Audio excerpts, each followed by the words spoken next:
أشهد أن لا إله إلا الله وحده لا شريك له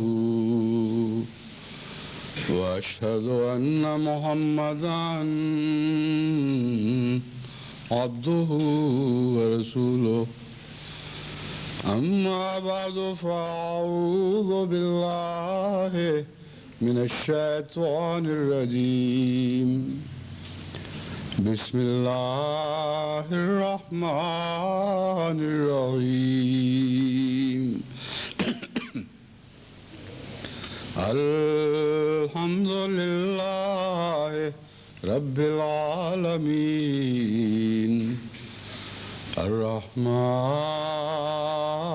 الرحيم مالك يوم الدين إياك نعبد وإياك نستعين اهدنا الصراط المستقيم صراط الذين أنعمت عليهم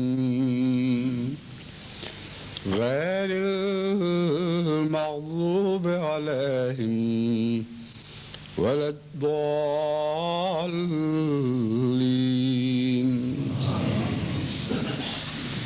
شهد الله أنه لا إله إلا هو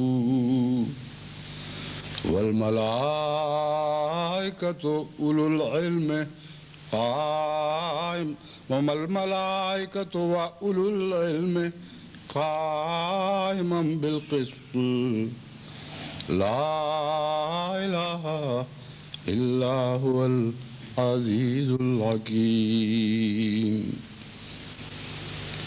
وإلهكم إله واحد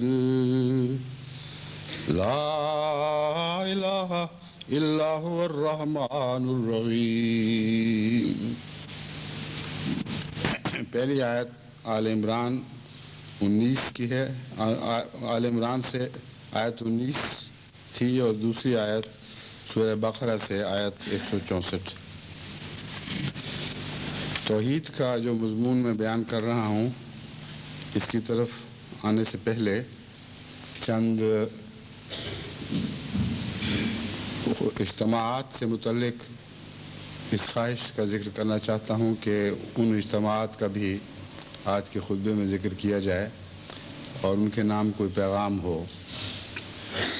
یہ سلسلہ تو اب انشاءاللہ دراز ہوتا چلا جائے گا اور پھیلتا چلا جائے گا. اب تو شاید ہی کوئی خطبہ ایسا ہو جس میں کسی نہ کسی جگہ جماعت احمدیہ کا اجتماع نہ ہو رہا ہو یا مجالس کا اجتماع نہ ہو رہا ہو. دراصل ہر خطبہ ساری جماعت ہی کے لیے پیغام ہوتا ہے اور وہی پیغام تمام اجتماعات کا پیغام بننا چاہیے. مگر کچھ دوستوں میں یہ تمنا ہوتی ہے کہ ہمارا نام خطبے میں آ جائے ہماری مجلس کا ذکر آئے تو دراصل پیغام سے زیادہ اس خواہش کا اظہار ہے کہ ہمارا نام بھی خطبے میں چمکے اور ساری دنیا میں پھیلے. تو چونکہ نیک مقصد کے لیے اجتماعات ہیں اس لیے اس خواہش کی رعایت کر دی جائے تو کوئی مذائقہ نہیں. اس لیے میں آج بھی ان مجالس کا نام آپ کے سامنے رکھتا ہوں. ایک مجلس خدام الاحمدیہ ضلع شیخوپورہ کا خدام الاحمدیہ کا اجتماع آج 27 اگست کو منعقد ہو رہا ہے. دوسرا مجلس خدام الاحمدیہ کیرلا کا جو جنوبی ہندوستان کا ایک بہت اہم صوبہ ہے اس کا سالانہ اجتماع 29 تا 31 اگست منعقد ہو رہا ہے. اس میں خدا کے فضل سے 44 مجالس کے خدام شامل ہو رہے ہیں. صوبہ کیرلا کو عام طور پر شمال میں بہت کم لوگ جانتے ہیں مگر ہندوستان کی تمام صوبائی جماعتوں میں سب سے زیادہ تعداد میں کیرلا میں احمدی ہیں اور کشمیر کو بھی یہ پیچھے چھوڑ گیا ہے. اس پہلو سے کیرلا کی جماعتیں خاص دعاؤں کی محتاج ہیں. اگرچہ مخالفت بھی بہت شدید ہوتی ہے لیکن اس کے بعد جب تائید کی ہوائیں چلتی ہیں تو خدا کے فضل سے کثرت سے لوگ احمدیت قبول کرنے پر تیار ہوتے ہیں. چنانچہ مباہلہ کے جتنے پھل کیرلا میں لگے ہیں ہندوستان کی کسی اور صوبے میں نہیں لگے. تو اس پہلو سے یہ صوبہ اور اس کی تمام جماعتیں خصوصیت سے دعا کی مستحق ہیں. ضلع سانگڑ کے خدام و انصار کا سالانہ اجتماع 2 ستمبر کو ہو رہا ہے. چونکہ 2 ستمبر کو یہ ان کے لیے کوئی اعلان نہیں ہو سکتا اس لیے انہوں نے 27 اگست کے خطبے میں ہی پیغام مانگا ہے. ان کے لیے جو پیغام میں نے چنا ہے اس کا در حقیقت تعلق توحید ہی سے ہے اور حضرت اقدس مسیح موعود علیہ السلام کے ایک اقتباس سے تعلق رکھتا ہے. بس یہ مضمون سے ہٹ کر پیغام نہیں بلکہ جیسا جیسا آپ اس پیغام کو سنیں گے آپ پر یہ بات کھلتی چلی جائے گی کہ توحید کا نچوڑ توحید کی روح ہے جو حضرت اقدس مسیح موعود علیہ السلام بیان فرما رہے ہیں. معلوم ہوتا ہے اس سے پہلے آواز باہر نہیں جا رہی تھی کوتاہی ہو گئی ہے اس لیے میں مختصراً دوبارہ بتا رہا ہوں کہ دنیا کے 3 اجتماعات ہیں جن سے متعلق درخواست کی گئی ہے کہ ان کا ذکر کیا جائے. مجلس خدام الاحمدیہ ضلع شیخوپورہ، مجلس خدام الاحمدیہ کیرلا جنوبی ہندوستان اور ضلع سانگڑ کے خدام و انصار کے اجتماعات. ان کو جو میں پیغام دینے لگا ہوں یہ حضرت اقدس مسیح موعود علیہ السلام کی ایک تحریر ہے جو الوصیت میں سے اخذ کی گئی ہے اور اس میں اس کا گہرا تعلق توحید باری تعالیٰ سے ہے. حضور فرماتے ہیں سو اے عزیزو جب کہ قدیم سے سنت اللہ یہی ہے کہ خدا تعالیٰ 2 قدرتیں دکھلاتا ہے تا مخالفوں کی 2 جھوٹی خوشیوں کو پامال کر کے دکھلا دے. تو اب ممکن نہیں ہے کہ خدا تعالیٰ اپنی قدیم سنت کو ترک کر دے وے.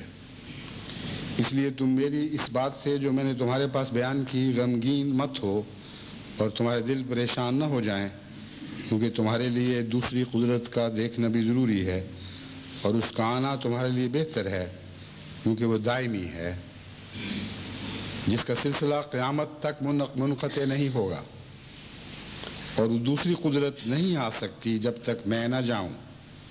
لیکن میں جب جاؤں گا تو پھر خدا اس دوسری قدرت کو تمہارے لیے بھیج دے گا جو ہمیشہ تمہارے ساتھ رہے گی جیسا کہ براہین احمدیہ میں وعدہ ہے اور وہ میری ذات کی نسبت نہیں بلکہ تمہاری نسبت وعدہ ہے یعنی وہ جو مسیح موعود علیہ السلام کی جماعت ہے.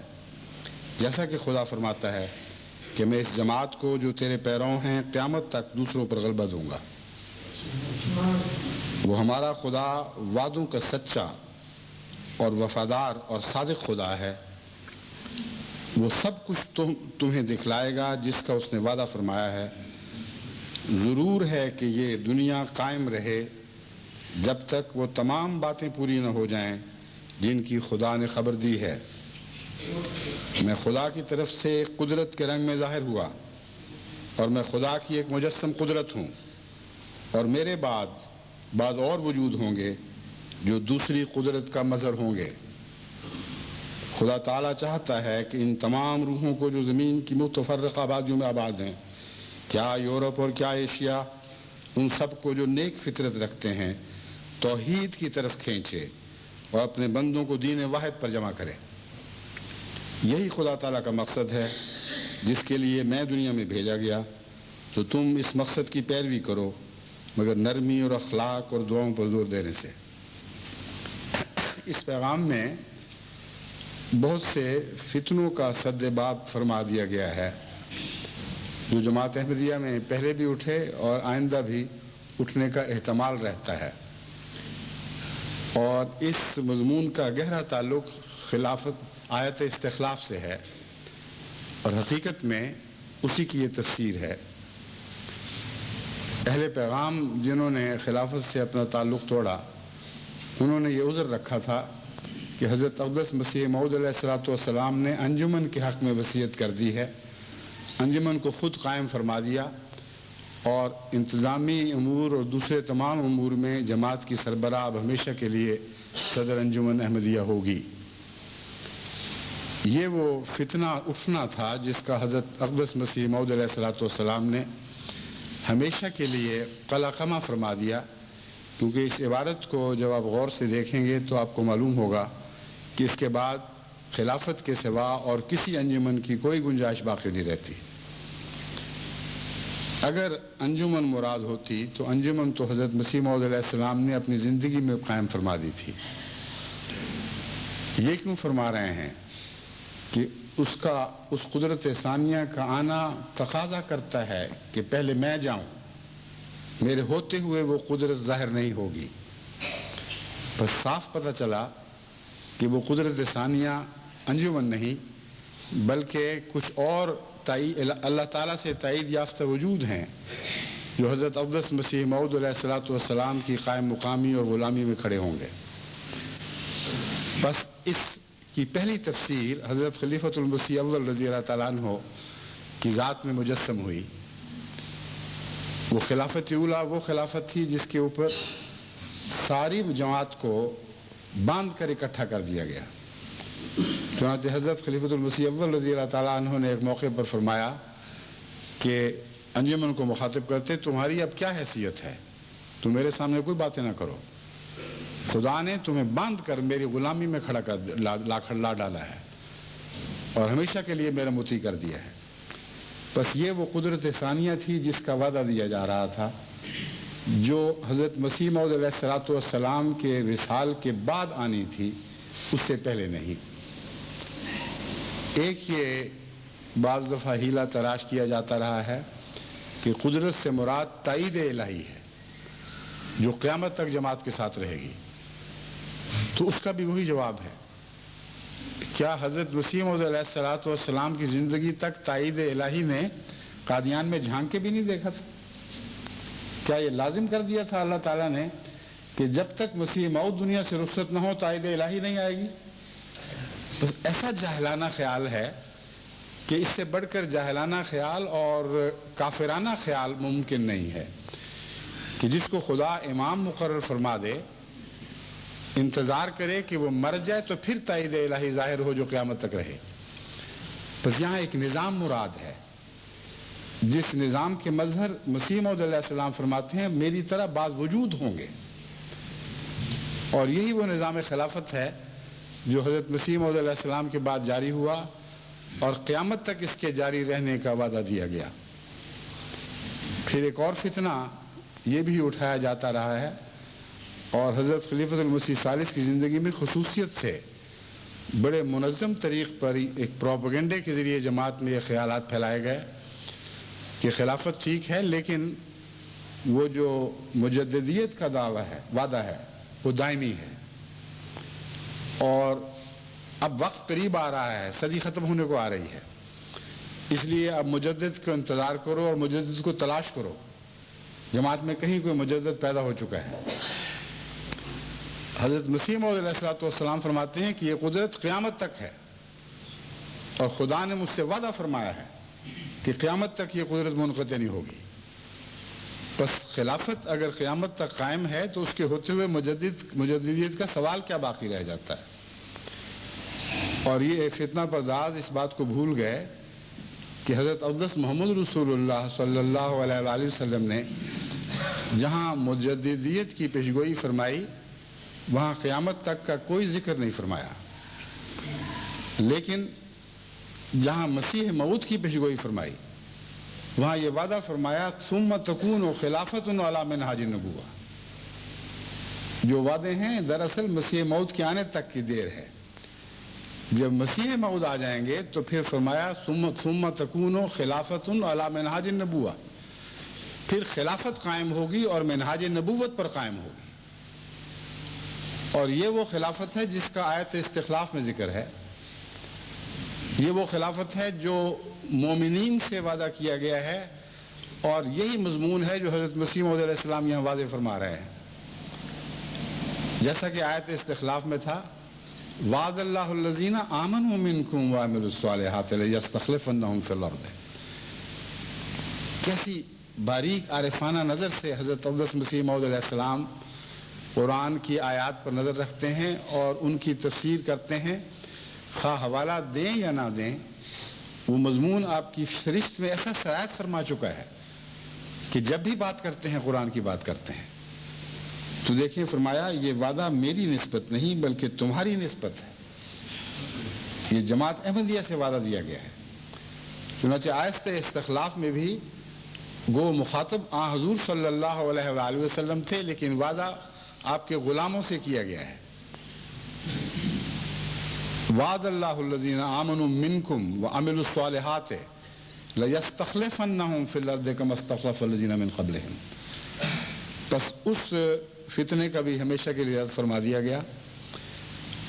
اگر کوئی تجدید کی ضرورت پڑتی ہے تو ہمیشہ انقطاع کے بعد پڑا کرتی ہے، اور دراصل تجدید کے وعدے میں خلافت راشدہ کے انقطاع کی دردناک خبر بھی دے دی گئی تھی۔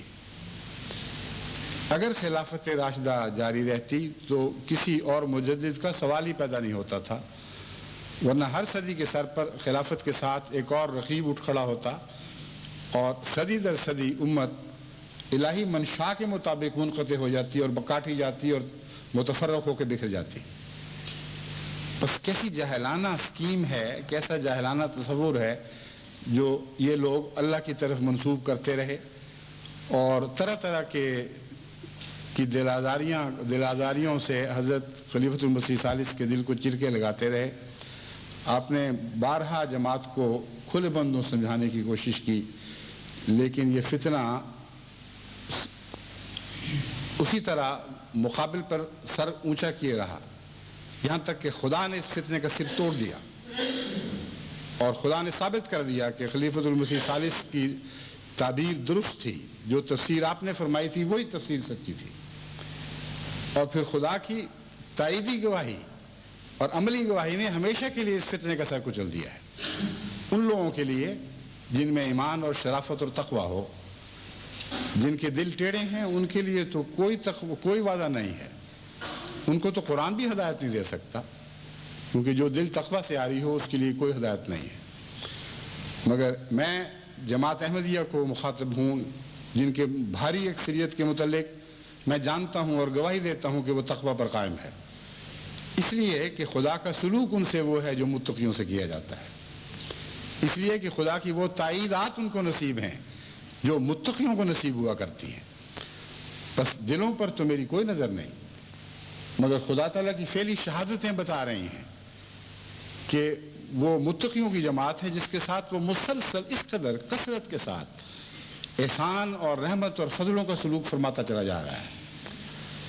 بس وہ متقی جو میرے مخاطب ہیں وہ اس بات کو خوب سمجھ لیں گے کہ در حقیقت حضرت مسیح موعود علیہ السلام کے بعد جس قدرت ثانیہ کو خدا تعالیٰ نے قائم فرمایا وہ قیامت تک کے لیے ہے، اور قیامت تک کے لیے غیر منقطع ہے۔ بس جب وہ قدرت غیر منقطع ہے تو اس کے ہوتے ہوئے کیا ضرورت ہے کہ ایک اور شخص کسی اور شخص کو بطور مجدد کھڑا کیا جائے؟ اور اگر کوئی یہ کہے کہ آن حضرت صلی اللہ علیہ وآلہ وسلم نے کوئی زمانے کی حد نہیں لگائی، اس لیے قیامت تک کے لیے اس حدیث کا اثر جاری ہے۔ تو ایسے سوچنے والوں کو غور کرنا چاہیے کہ قیامت تک کے لیے اس وقت کے خلیفہ کو کیوں خدا مجدد نہیں بنا سکتا جو صدی کے سر پر کھڑا ہو اور اس صدی کے غیر معمولی تقاضوں کو پورا کرنے کے لیے کسی تجدید کی ضرورت سمجھے۔ بس اس حدیث نبوی کا آیت استخلاف سے کوئی ٹکراؤ نہیں، بلکہ دراصل آیت استخلاف کے مضمون کو اس طرح بیان فرمایا گیا ہے جس طرح پانی کے بعد تیمم کا ذکر کیا جاتا ہے۔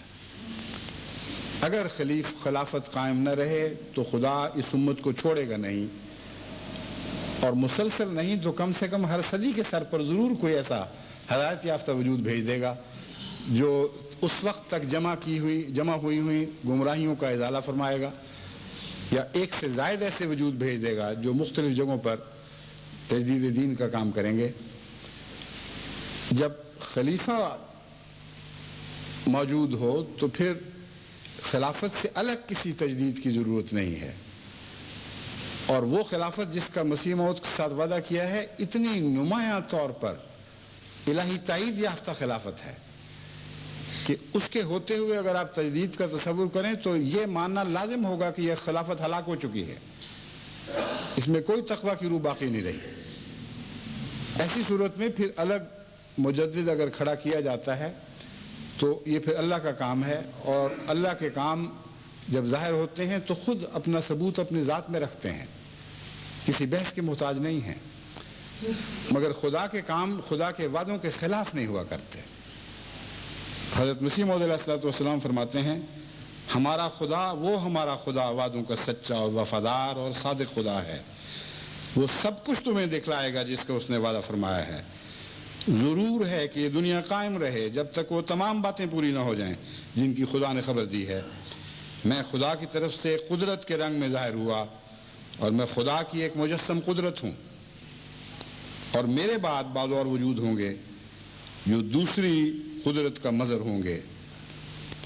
پھر فرمایا تمہاری نسبت وعدہ ہے جیسا کہ خدا فرماتا ہے کہ میں اس جماعت کو جو تیرے پیروں ہیں قیامت تک دوسروں پر غلبہ دوں گا۔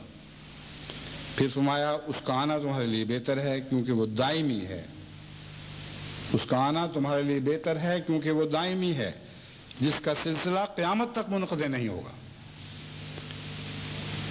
بس اگر خدا سچا ہے اور لازماً خدا سے بڑھ کر کوئی سچا نہیں، اگر مسیح موعود سچے ہیں اور لازماً اس زمانے کے امام کے طور پر اس زمانے میں آپ سے بڑھ کر اور کوئی سچا انسان نہیں، تو لازماً وہ جھوٹے ہیں جو یہ سمجھتے ہیں کہ خلافت احمدیہ کا سلسلہ منقطع ہو جائے گا اور اس خلافت سے باہر کسی تجدید کی محتاج ہوگی۔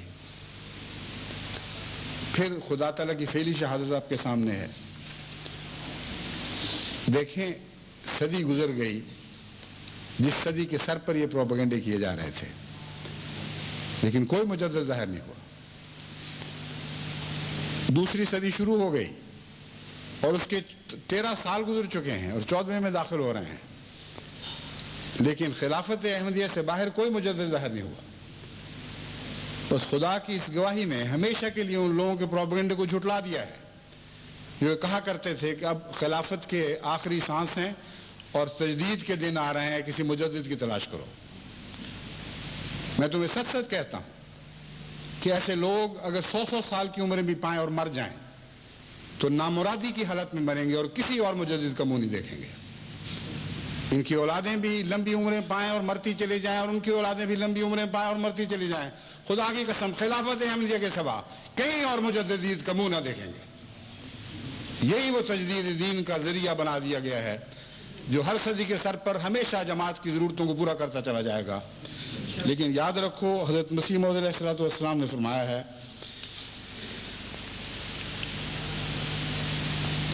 کہ تمہارے ساتھ رہنے کے لیے یہ دوسری قدرت دکھلائی جائے گی۔ میں الفاظ پڑھ کے سناتا ہوں۔ دوسری قدرت تمہارے لیے بھیج دے گا جو ہمیشہ تمہارے ساتھ رہے گی، ان کے ساتھ رہے گی جو اس کے ساتھ رہیں گے۔ ان کے ساتھ نہیں رہے گی جو اس کے ساتھ نہیں رہیں گے. بس قیامت تک کے لیے خلافت سے اپنا دامن اس مضبوطی سے باندھ لیں کہ جیسے عروہ وثقی پر ہاتھ پڑ گیا ہو، جس کا ٹوٹنا مقدر نہیں ہے، ہو نہیں سکتا. بس آپ اگر خلافت کے ساتھ رہیں گے تو خلافت لازماً آپ کے ساتھ رہے گی، اور یہی دونوں کا ساتھ ہے جو توحید پر منتج ہوگا. اسی کے نتیجے میں تمام دنیا کی قوموں کو امت واحدہ بنایا جائے گا، اور ایک خدا اور ایک رسول اور ایک دین اور اسی کے تابع تمام وہ خدمت کرنے والے ہوں گے جو اسی سلسلے میں منسلک ہوں گے جس کا آغاز حضرت محمد رسول اللہ صلی اللہ علیہ وآلہ وسلم کے ذریعے ہوا. چنانچہ حضرت مسیح موعود علیہ السلام نے، جیسا کہ آیت استخلاف نے بالآخر توحید کے مضمون پر بات ختم کی تھی، اس قدرت ثانیہ کے مضمون کو بھی توحید پر ختم فرمایا. خدا تعالیٰ چاہتا ہے کہ ان تمام روحوں کو زمین کی متفرق آبادیوں میں آباد ہیں، کیا یورپ اور کیا ایشیا، ان سب کو جو نیک فطرت رکھتے ہیں توحید کی طرف کھینچے. اور وہ جو پہلے قدرت ثانیہ کا بیان ہے اس کو کس طرح توحید کے مضمون سے جوڑ دیا اور توحید پر اس مضمون کو ختم فرما دیا. توحید کی طرف کھینچے اور اپنے بندوں کو دین واحد پر جمع کرے. یہی خدا تعالیٰ کا مقصد ہے جس کے لیے میں دنیا میں بھیجا گیا ہوں. تو تم اس مقصد کی پیروی کرو، مگر نرمی اور اخلاق اور دعاؤں پر زور دینے کے ساتھ. بس یہی میرا پیغام ہے ان تمام مجالس کو بھی جو آج اجتماع میں دینی مقاصد کے لیے جمع ہو رہی ہیں، اور ان ساری دنیا کی جماعتوں کو بھی جو قیامت تک ہمیشہ دینی مقاصد کے لیے جمع ہوتی رہیں گی.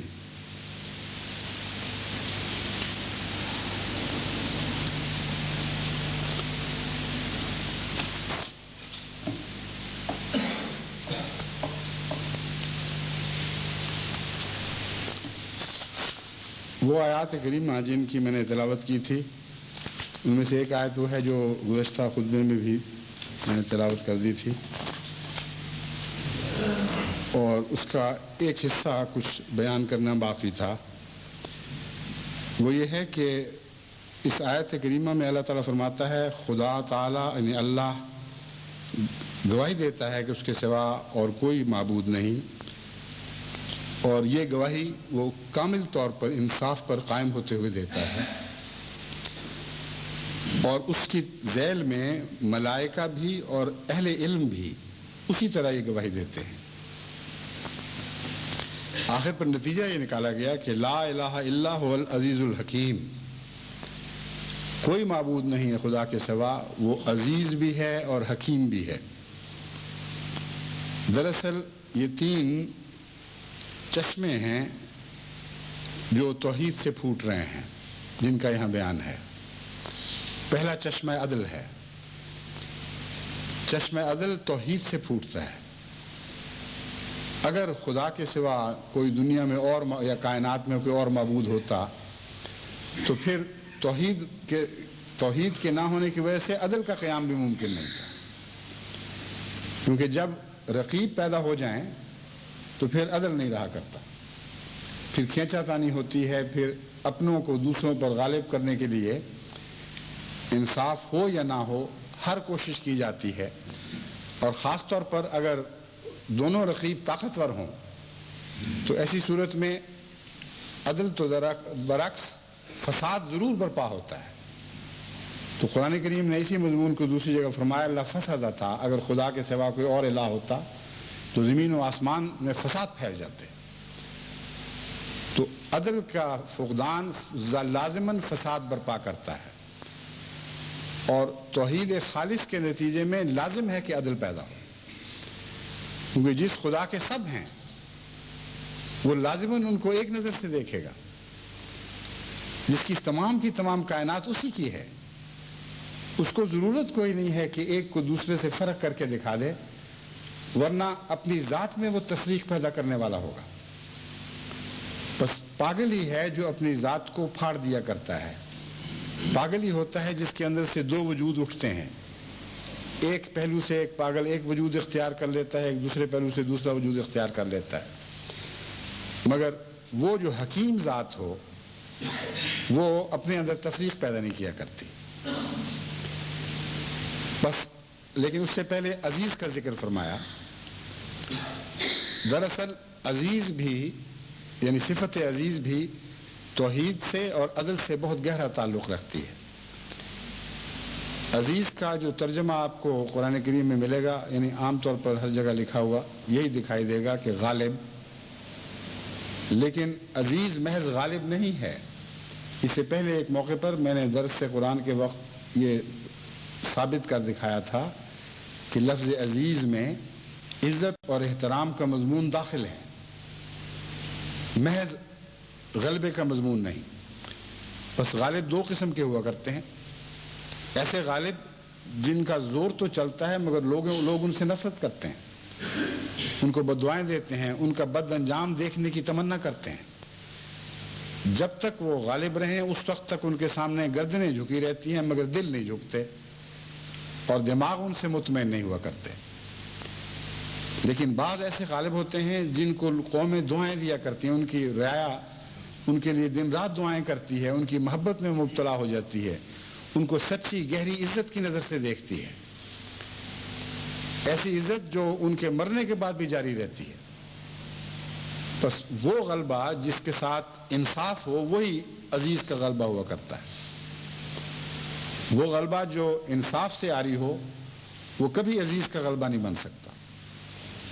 بس فرمایا وہ عزیز ہے یعنی ایسا صاحب عزت ہے جس کو غلبہ نصیب ہے، اور غلبے کے ایسا غلبہ نصیب ہے جس کے نتیجے میں لازماً وہ معزز وجود ہے. اور پھر حکیم ہے، اور جیسا کہ میں بیان کر چکا ہوں حکمت کا تقاضا یہ ہے کہ اگر میری ہی سب چیزیں ہیں تو میں ایک کا دوسرے سے فرق کر کے نہ دکھا دوں. یہی وہ مضمون ہے جس کو قرآن کریم انبیاء کی صورت میں بھی جاری کر کے دکھاتا ہے. لا نفرق بین احد من رسلہ. یہ آواز تو مومنوں کی ہے مگر یعنی مومنوں کے منہ سے یہ دعا نکالی گئی ہے، اس میں یہ ہے لا نفرق بین احد من رسلہ، مگر مراد خدا تعالیٰ ہے کہ چونکہ خدا تفریق نہیں کرتا اس لیے ہم بھی تفریق نہیں کریں گے. اور دوسری جگہ اللہ تعالیٰ نے اپنی طرف منسوب کر کے بھی یہی مضمون بیان فرمایا کہ خدا تعالیٰ انبیاء کے درمیان کوئی تفریق نہیں کرتا. یہ تفریق ان معنوں میں نہیں ہے کہ بعض کو زیادہ پیار نہیں کرتا، بلکہ تفریق ان معنوں میں ہے کہ جہاں تک عدل کا تقاضا ہے تمام انبیاء برابر کا مرتبہ رکھتے ہیں، اور عدل کے تقاضوں کے لحاظ سے ان سے بین ہی وہی سلوک کیا جائے گا جو اس سے پہلے یا کسی اور جگہ دوسرے انبیاء سے کیا جاتا ہے. بس جب قیام عدل توحید سے قائم ہو جائے تو اگلا سوال یہ اٹھتا ہے کہ کیا عدل پر ہی بنا ہوگی یا عدل کے قیام کے بعد کوئی اگلی منزل بھی ہے.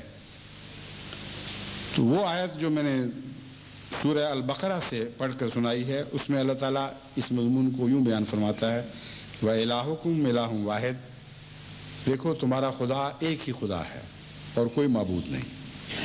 لا الہ الا هو الرحمن الرحیم. پہلے فرمایا تھا لا الہ الا هو العزیز الحکیم، اب فرمایا لا الہ الا هو الرحمن الرحیم. اس کے سوا اور کوئی معبود نہیں ہے اور وہ رحمان ہے اور رحیم ہے. یعنی یہاں عدل سے بالا مضمون شروع ہو گیا ہے. محض تم سے عدل نہیں کرے گا بلکہ تمہارے لیے غیر معمولی رحمت کا تمہارے ساتھ غیر معمولی رحمت کا سلوک فرمائے گا. اور یہ مضمون بھی دراصل توحید کے ساتھ ایک گہرا تعلق رکھنے والا مضمون ہے. ایک وجود جس نے کسی ایک وجود کو اپنا بنا لیا ہو، جس کا سہارا کسی ایک وجود کے سوا کوئی نہ رہا ہو، ایسے وجود پر جو جس وجود کو سہارا بنایا جاتا ہے وہ ضرور رحم کرتا ہے. وہ شخص جو سب دنیا سے تعلق کاٹ کر آپ کی چوکھٹ پہ آ پڑتا ہے، ایک طبی بات ہے کہ اس کے لیے دل میں رحم جوش مارے. بس خدا تعالیٰ فرماتا ہے کہ ہمارے سوا جب اور تمہارا ہے کوئی نہیں تو اگر ہم تم سے پیار اور رحمت کا سلوک نہیں کریں گے تو اور کون کرے گا، کیونکہ ہمارے سوا تمہاری کوئی چوکھٹ باقی نہیں رہی. اس لیے عدل بھی ہم سے ہی ملے گا اور رحم بھی ہم سے ملے گا، اور تمہیں خوشخبری ہو کہ مجھ سے بڑھ کر اور کوئی رحم کرنے والا نہیں۔ بس غیروں کی چوکھٹ سے دامن چھڑا کر ایک بد خبر نہیں دی گئی کہ سارے سہارے کاٹ دیے گئے، بلکہ خوشخبری دی گئی ہے کہ ان سب کے سہارے کاٹ دیے گئے ہیں جو غیر عادل ہیں۔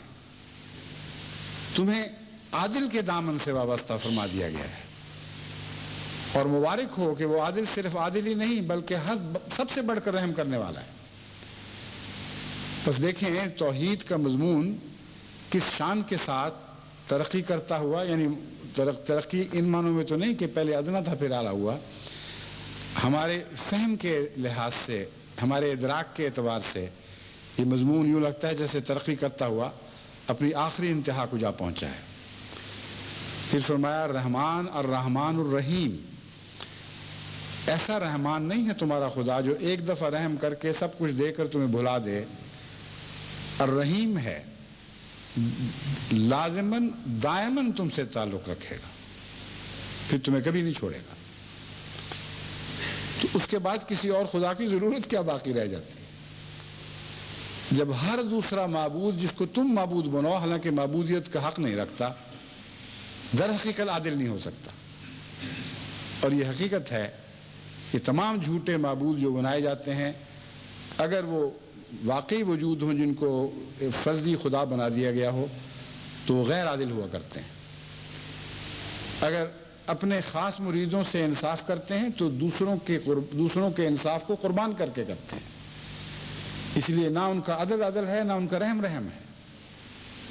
الرحمن وہ ہے جو سب کا برابر ہے، اور یہ مضمون بھی توحید ہی کی وجہ سے عطا ہوا ہے، کیونکہ رحمان فرما کر یہ بتایا جا رہا ہے کہ وہ خدا رحمان ہے جس کے نزدیک سب برابر ہے، اس لیے ایک کا حصہ چھین کر دوسروں کو عطا نہیں کرے گا، اور یہ عدل کے تقاضے کے ویسے ہی خلاف ہے۔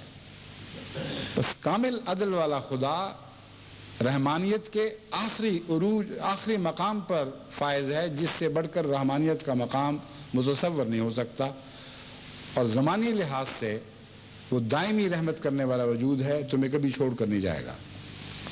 بس یہ توحید کے فوائد ہیں جن کا ان آیات کریمہ میں ذکر فرمایا گیا ہے، اور حضرت اقدس محمد رسول اللہ صلی اللہ علیہ وآلہ وسلم نے جس طرح اس توحید کو سمجھا اور نافذ فرمایا، اس سے پتہ چلتا ہے کہ تمام صحابہ صاحب عرفان ہو چکے تھے، ورنہ اتنے گہرے توحید کے عرفان کے بغیر وہ قربانیاں پیش نہیں کر سکتے تھے جو توحید کا راستہ ان سے تقاضے کرتا تھا۔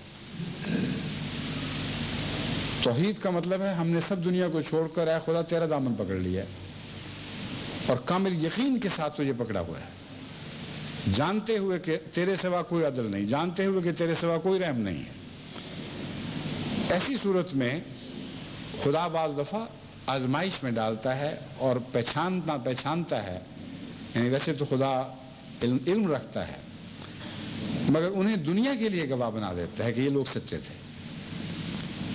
اللہ تعالیٰ کو علم تھا اور ہے کہ بلال سچا تھا، اللہ تعالیٰ کو علم تھا اور ہے کہ عثمان سچے تھے، اسی طرح اللہ تعالیٰ کو حضرت اقدس محمد رسول اللہ صلی اللہ علیہ وآلہ وسلم کے تمام عشاق کے متعلق علم تھا اور ہے اور رہے گا، لیکن اگر وہ قربانیوں کی چکی میں پیسے نہ جاتے، اگر وہ شدید ابتلاؤں میں آزمائے نہ جاتے تو دنیا کو تو علم نہیں ہو سکتا تھا، وہ تو عالم الغیب نہیں ہے۔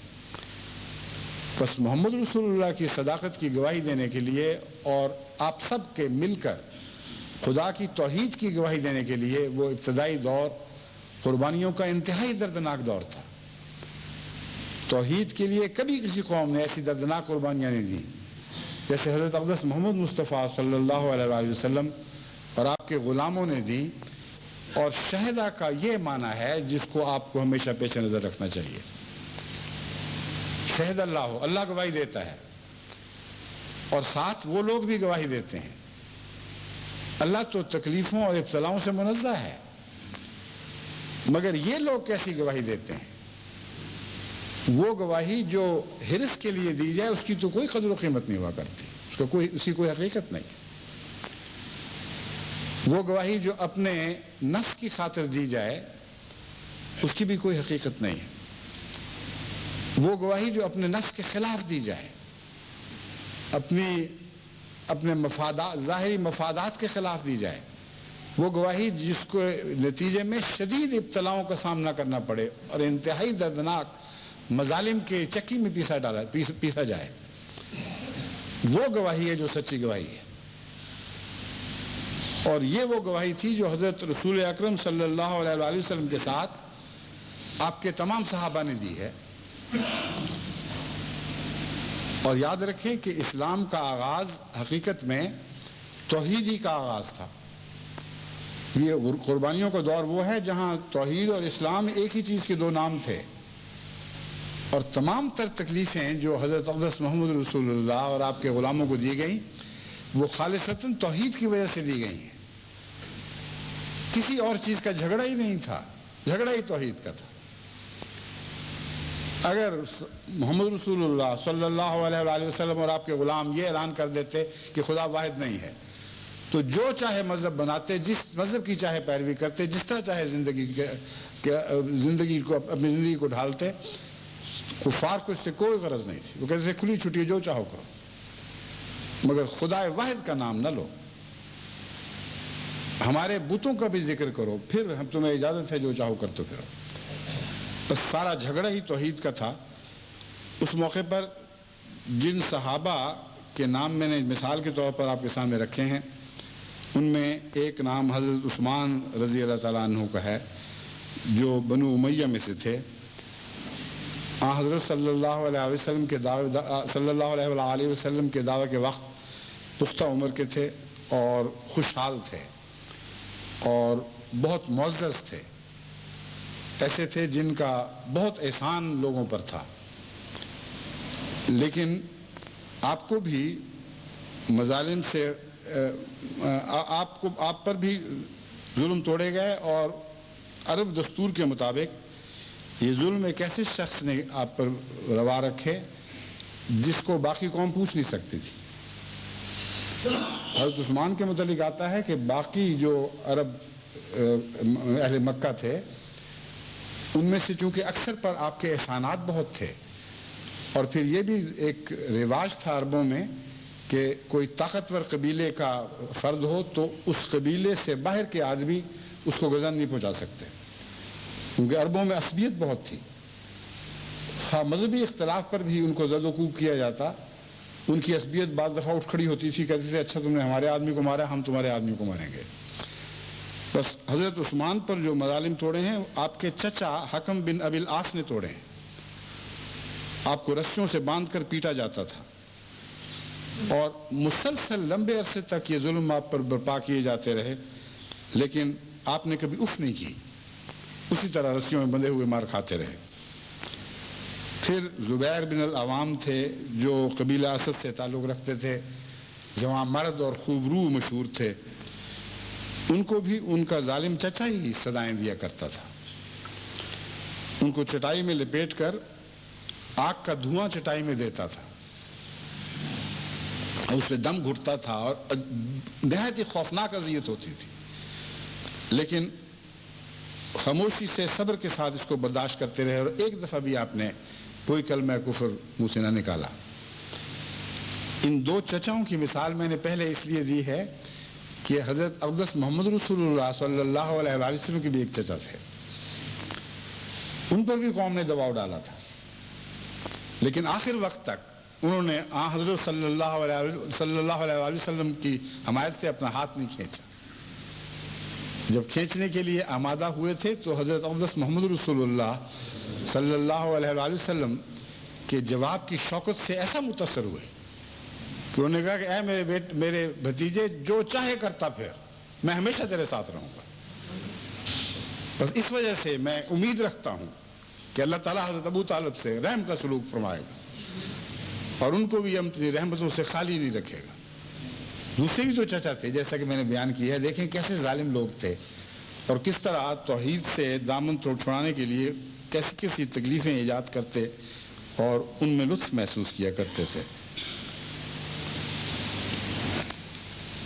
حضرت زبیر کے متعلق آتا ہے کہ جب وہ دھوئیں دے دے کر سمجھتا تھا کہ اب اس کا دم گھٹنے والا ہے، اب باز آ چکا ہوگا، تو وہ جھانک کر دیکھتا تھا اور پوچھتا تھا کہ کیا حال ہے۔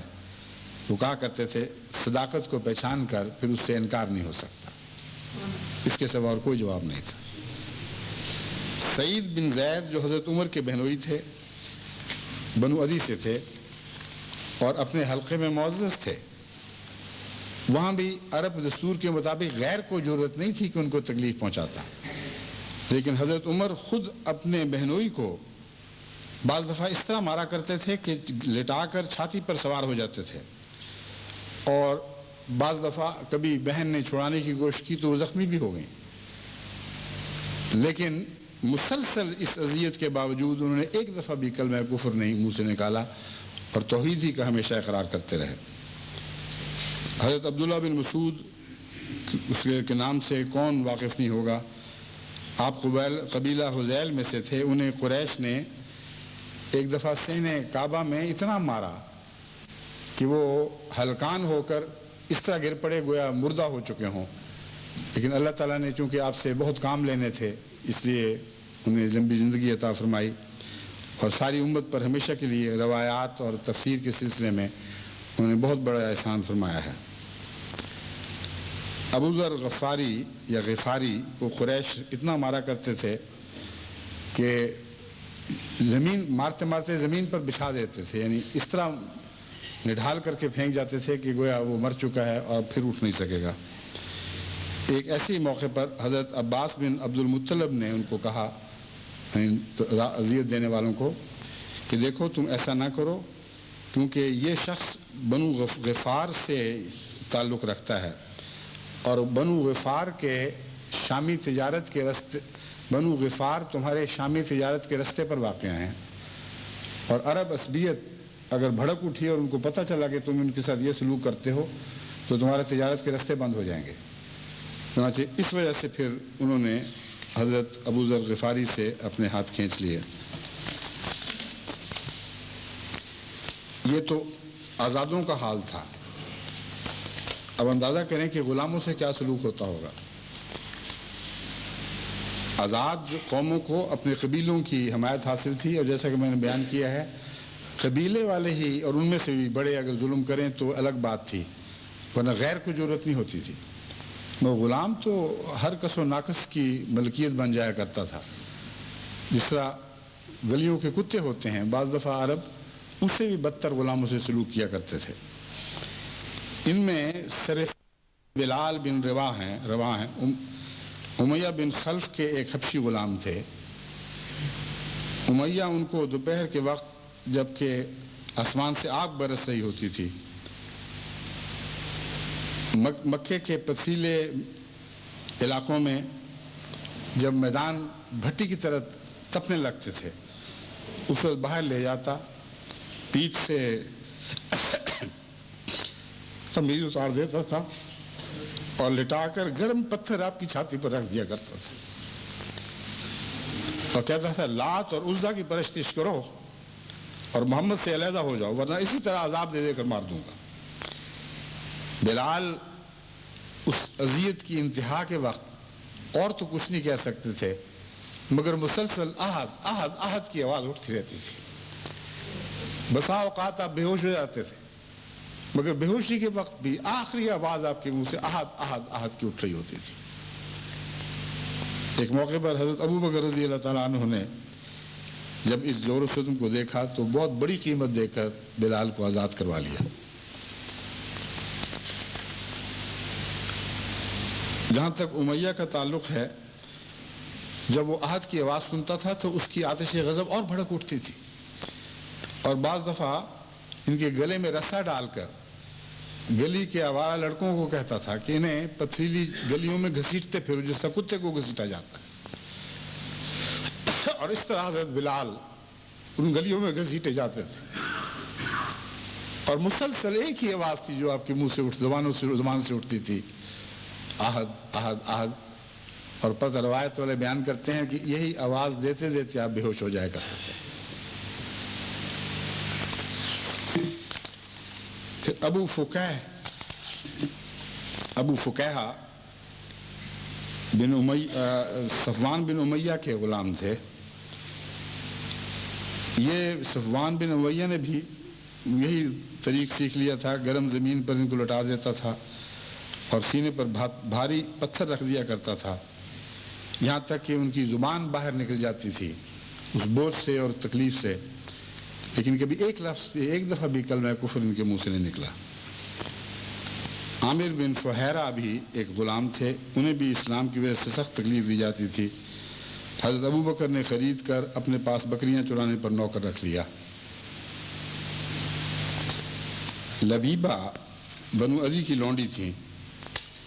اسلام لینے سے پہلے حضرت عمر ان کو اتنا مارا کرتے تھے کہ مارتے مارتے خود تھک جایا کرتے تھے، پھر کچھ دیر آرام کے لیے بیٹھ جاتے تھے، پھر اٹھ کر اس کو مارا کرتے تھے. تو یہ کہا کرتی تھی کہ عمر، اگر تم نے اسلام قبول نہ کیا تو خدا اس ظلم کو کبھی بے انتقام نہیں چھوڑے گا. اس میں بہت بڑا ایک راز ہے اس بات میں جس سے جماعت کو فائدہ اٹھانا چاہیے. انتقام کی جذبے کی انتہا کے وقت، جبکہ سب سے زیادہ انتقام کا جذبہ کڑوا ہو چکا ہوتا ہے، اس وقت بھی وہ لونڈی یہ جانتی تھی کہ اسلام بہرحال بہتر ہے.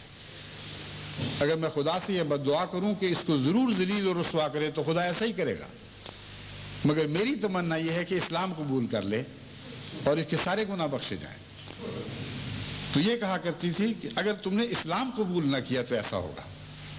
اور میں سمجھتا ہوں کہ اس مظلوم لونڈی کی دعا تھی جو اس دردناک حالت میں حضرت عمر کے حق میں نکلی ہے، جس وجہ سے خدا تعالیٰ نے آپ کا انتخاب فرمایا ہے، ابو جہل کا انتخاب نہیں فرمایا. حضرت صلی اللہ علیہ وآلہ وسلم نے جب دو بڑوں میں سے ایک مانگا تو یہ دیا گیا. اس میں میرا یہ ذوقی نقطہ ہے کہ اس لونڈی کی دعا کا اعجاز بھی شامل ہے. یہ آپ کی شفیع بن گئی، بس خدا تعالیٰ نے اس کو چن لیا اور اس کو چھوڑ دیا جس کے لیے کسی نے دعا نہیں کی تھی. زنیرہ بنو مخزوم کی لونڈی تھی. ابو جہل نے اسے اس بے دردی سے پیٹا کہ اس کی آنکھیں جاتی رہیں، ہمیشہ کے لیے اندھی ہو گئی. اور ابو جہل طنز کے ساتھ اشارہ کرتے ہوئے کہا کرتا تھا، دیکھو جی، اسلام سچا ہوتا تو کیا اسے مل جاتا اور میں محروم رہ جاتا. حضرت صہیب بن سنان رومی ہر چند کے غلام نہ تھے، یعنی اب وہ غلام ہیں جو پہلے غلام ہوا کرتے تھے اور پھر آزاد ہو گئے. ان میں سے چند کا تذکرہ ہے. اور تھے بھی نسبتاً خوشحال، لیکن قریش ان کو اتنا پیٹا کرتے تھے کہ حواس مختل ہو جایا کرتے تھے اور گھبرا کر وہ بہکی بہکی باتیں کرنے لگتے تھے.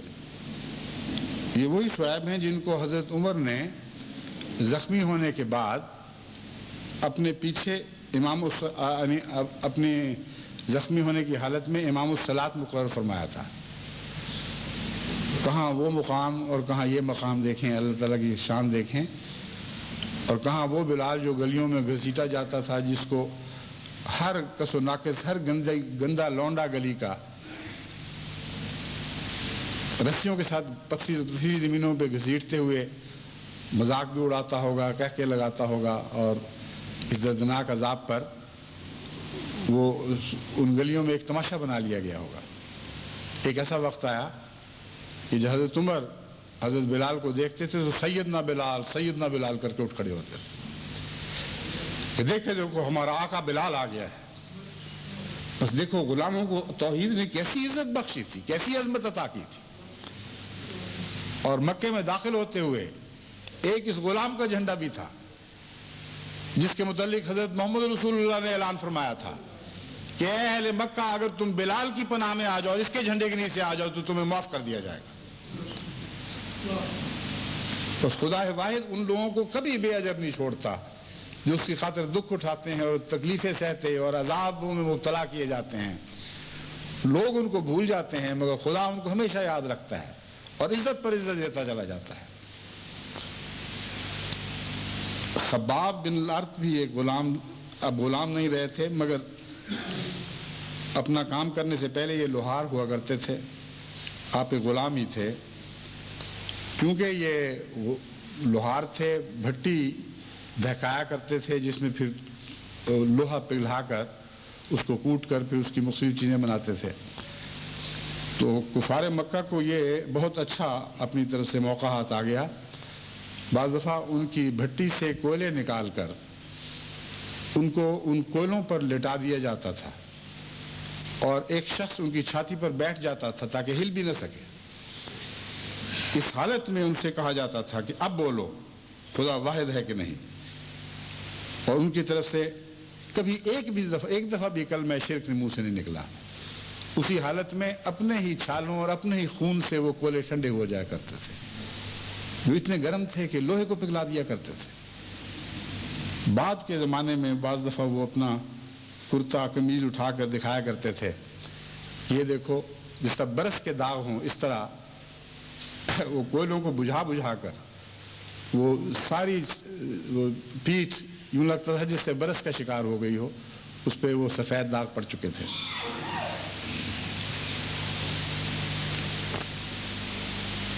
اور ان سے تمسخر بھی ایسے جاہلانہ تھے کہ ایک دفعہ عاص بن وائل نے ان سے تلواریں بنوائیں، کیونکہ وہ اپنے کام کے بڑے ماہر تھے۔ جب اس نے اچھی تلواریں بنا کر پیش کیں تو کہا کہ ان کا کوئی دام تمہیں آج میں نہیں دیتا، کیونکہ تم تو اس بات کے قائل ہو کہ قیامت کے دن سب سودے ہو جائیں گے، جو اس دنیا میں کمی رہ جائے گی اس دنیا میں پوری کر دی جائے گی، تو میں تو بہرحال جنت میں جاؤں گا، تو تم جنت میں آ کر تو اس دن قیامت کے بعد جب جنت میں ہوں گا وہاں سے مجھ سے پیسے وصول کر لینا۔ اس کو کیا پتا تھا کہ وہ جہنم میں ہوگا، اور حضرت بلال تو جہنم میں جھانک کے بھی نہیں دیکھیں گے، نہ حضرت خباب۔ لیکن اللہ تعالیٰ کی شان ہے، اس نے یہ سارے سودے جہنت یا جہنم بھیجنے سے پہلے ہی طے فرما دیے ہیں، یعنی یہ فرما کر کہ حساب کتاب پہلے ہوگا، وہاں تمام قرضے چکائے جائیں گے، یہ سب کچھ ہو جائے گا، پھر جنت والے جنت کی طرف لے جائے جائیں گے اور جہنم والے جہنم میں دھکیلے جائیں گے۔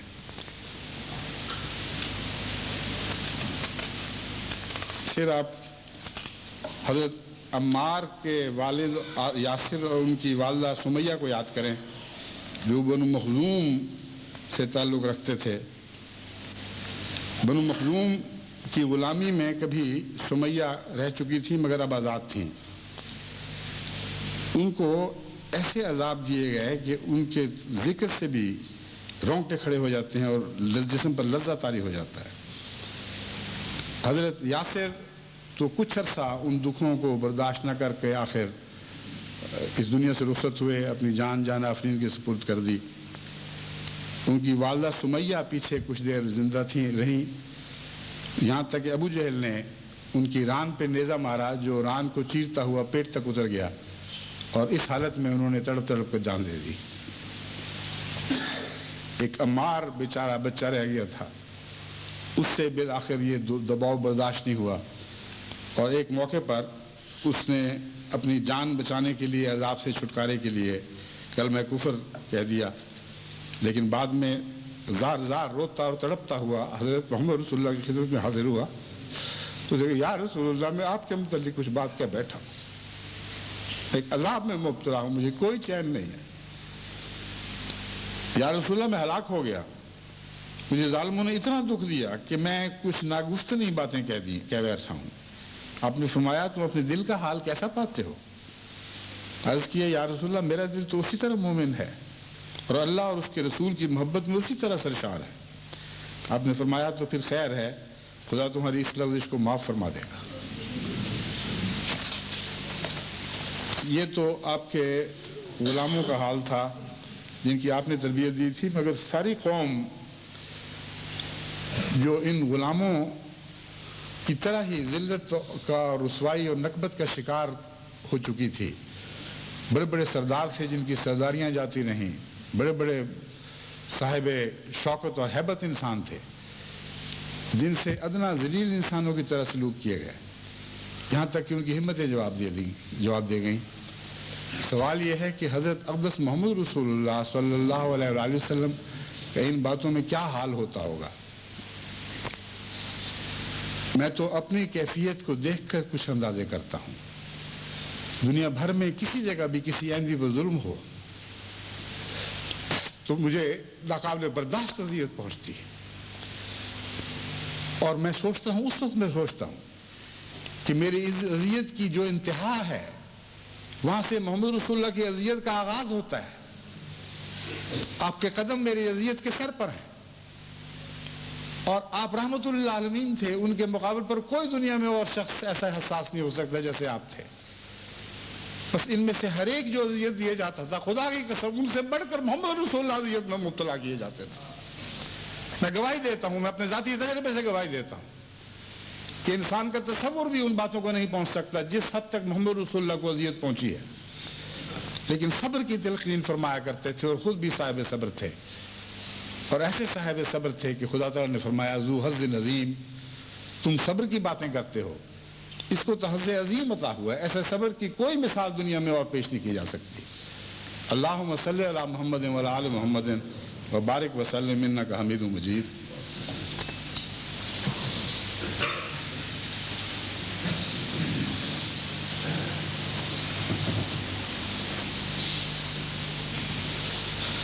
الحمدللہ نحمدہ ونستعینہ ونستغفرہ ونؤمن بہ ونتوکل علیہ ونعوذ باللہ من شرور انفسنا ومن سیئات اعمالنا. من یهدہ اللہ فلا مضل لہ ومن یضللہ فلا ہادی لہ. ونشهد أن لا إله إلا الله وحده لا شريك له ونشهد أن محمدا عبده ورسوله. عباد الله رحمكم الله، إن الله يأمر بالعدل والإحسان وإيتاء ذي القربى وينهى عن الفحشاء والمنكر والبغي يعظكم لعلكم تذكرون. اذكروا الله يذكركم وادعوه يستجب لكم ولذكر الله أكبر. امام صاحب کا یہ خواہش ہے کہ آج بھی نماز جمعہ کے ساتھ نماز عصر جمع کرا دی جائے. کہتے ہیں ابھی تک باہر سے آنے والے دوستوں کا مسجد میں ہجوم